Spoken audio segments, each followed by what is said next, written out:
ఇది కృపాకాలం, దీవెనలు కురిపించే కాలం. ఇది చల్లని మంచు వలె ఆశీర్వదించబడే కాలం. నీవు పోగొట్టుకున్నవన్నీ తిరిగి పొందుకునే కాలం.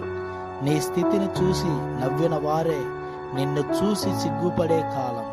నీ మనసుకు నెమ్మది కలిగిన కాలం. నీ బంధకాలు తొలగిపోయిన కాలం. నీవు అనుభవించిన నిందలు అవమానాలు తొలగిపోయే కాలం. శాంతి సమాధానముతో ఆనందముతో జీవించే కాలం. నీవు దేవునితో నడిచే కాలం. ఇదే ప్రేమ కాలం, కృపాకాలం, మంచి కాలం. దేవుడు నీకు ఇచ్చిన మహా గొప్ప కాలం. అందుకే దేవుడి యొక్క వాక్యం తెలియపరుస్తుంది.